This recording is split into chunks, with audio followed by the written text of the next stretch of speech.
Hey, I'm Roland, and welcome to my little YouTube channel.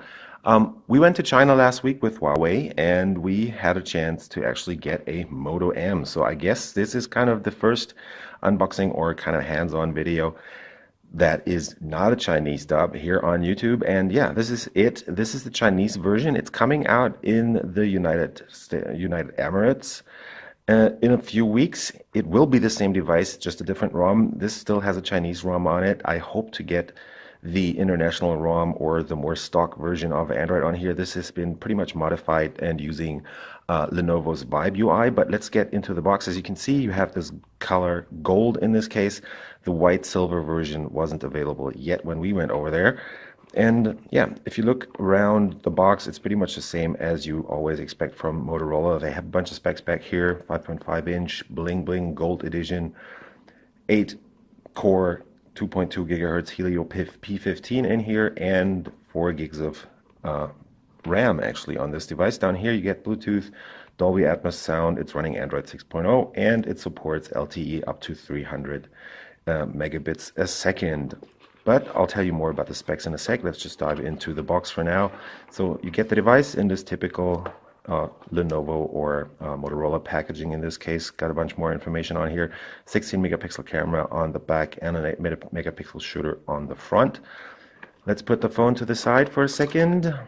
Dive deeper. This is our receipt from China, and as you can see here, somewhere down here, it's actually 2,000 yuan in China right now, so this works out to just over 290 euros, and 290 US dollars is pretty much the same. And this gets you a pretty decently spec'd mid-range device. This is the charger. It's a 2 amp charger, so they call it quick charge, but basically it's just your average 10-watt charger as usual, using USB right there. This is the USB Type-C cable right here. So as you can see, it's got the reversible plug on it, and further down in the box there's a bunch of stuff. So these are just the quick start guides and the typical paperwork. Let me work my way through here. So we have the SIM card tray pick, and in China you also get a cover foil for the Moto M in this case.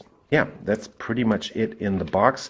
There is a special deal they have down there in China right now where you would also get a bunch of headphones from Motorola with the device, but in my case we didn't manage to actually score the promotional stuff. Let's get the device out of its cover foil, and as you can see on the back, it's a full metal unibody design basically, but I'll show you that in 1 second. I have already set this up, been playing around with it a tiny bit. Let me just quickly unlock this right here. So there you go. There we have the Android that's running on here.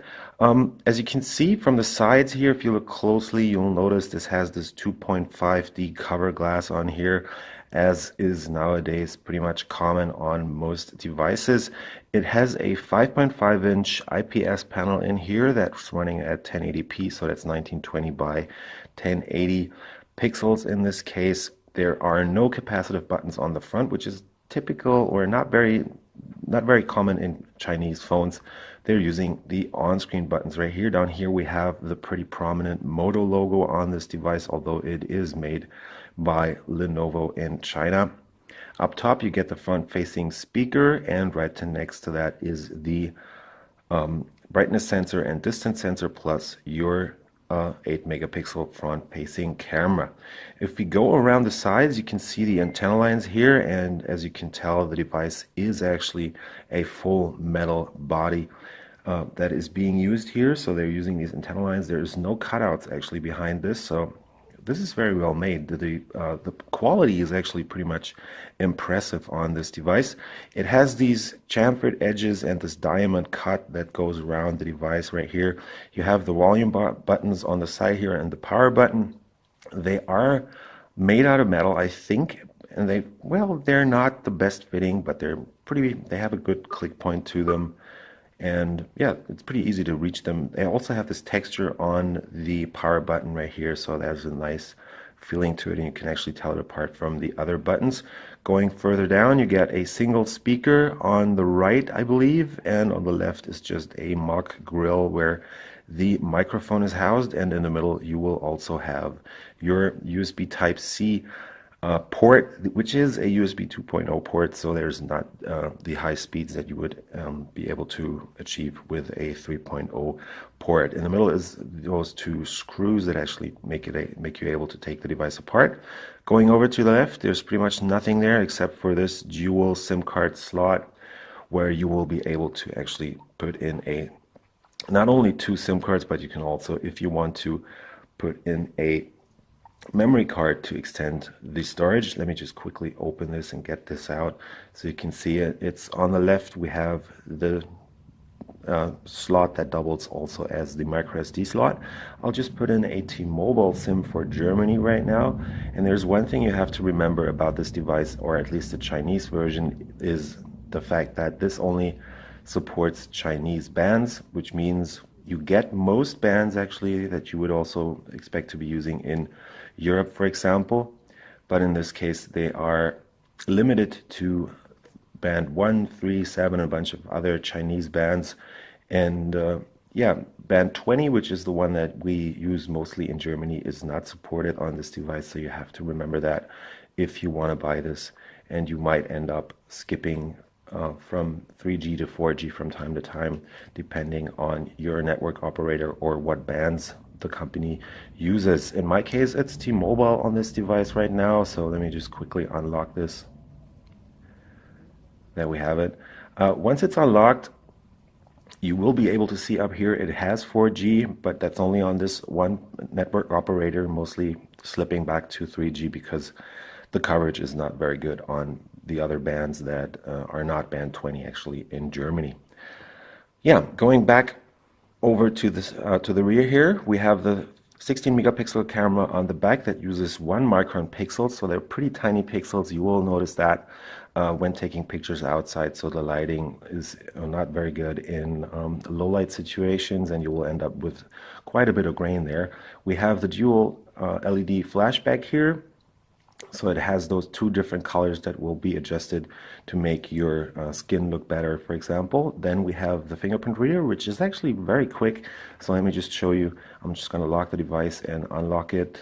And as you can see, it is pretty quick unlocking the device. It's almost Huawei level because Huawei always has pretty much the fastest fingerprint readers as far as I can tell. The whole thing is packaged in this pretty good looking gold casing right here. The only Motorola logo on the back is pretty much the only thing that you will see on the back, because what they've done is they've moved most of the regulatory information over here to the side. So as you can see, there's a bunch of stuff mentioned there. And yeah, that's pretty much it. The whole thing weighs in at 168 grams, I believe, and it is 7.85 millimeters thick, so it's not the thinnest device. You get the MediaTek Helio P15 in here, so that's a faster version of the Helio P10, and I have been running a bunch of benchmarks on here, and I'll try and find my my scores actually, if I can only manage to. That's the hard part about it right now. So I've run Antutu on here, and as you can see, you score just under 54,000 points on this. I've also had 55,000, so it's a typical mid-range result that you would expect from the Helio P15 on here.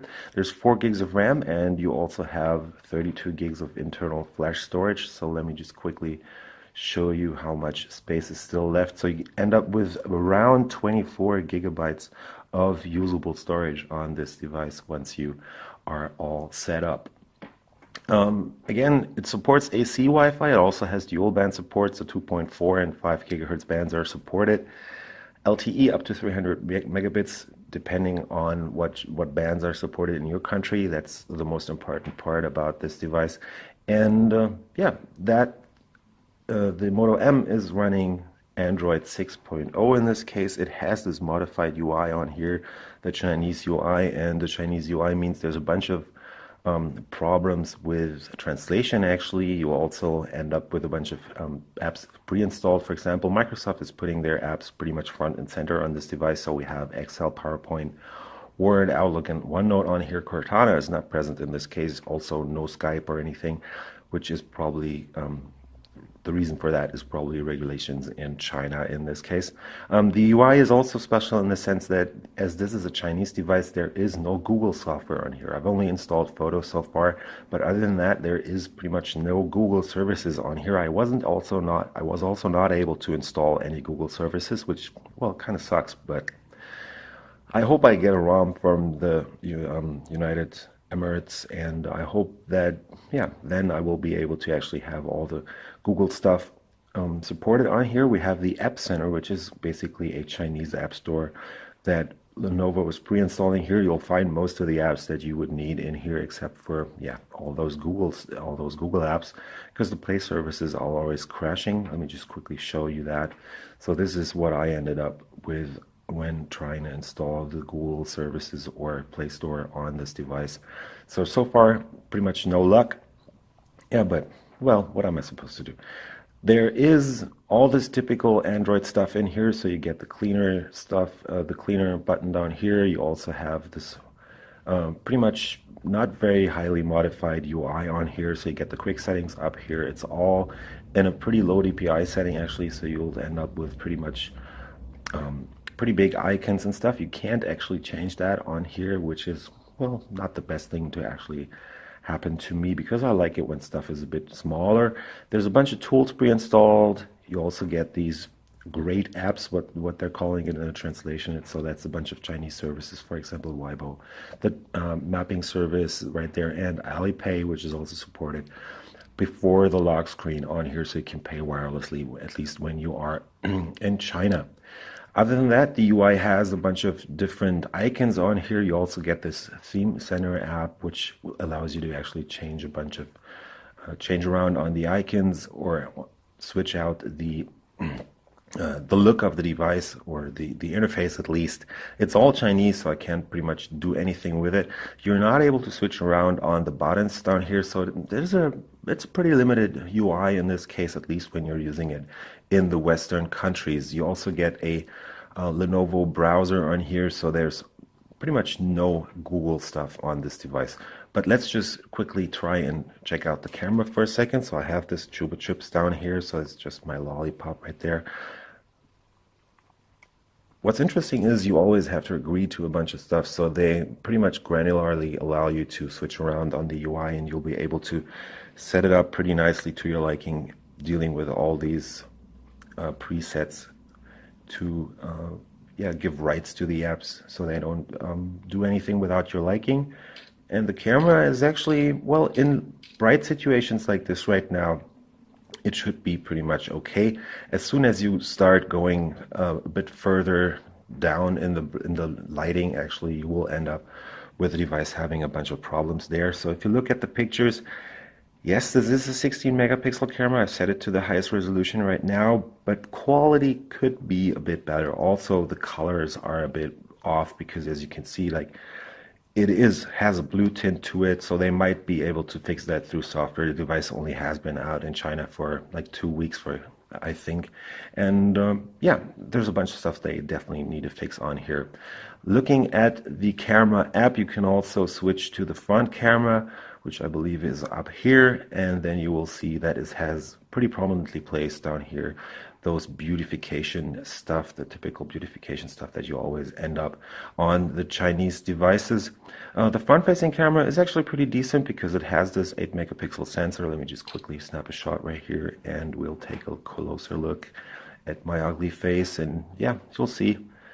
Well, it's a bit grainy as I'm in the dark right now, but it pretty much works okay. So you should be able to take some pretty decent selfie shots with this.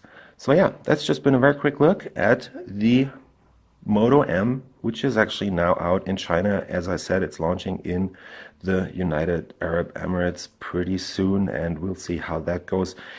They said on the Moto site that it was going to be running a Snapdragon 617 or 616, I believe.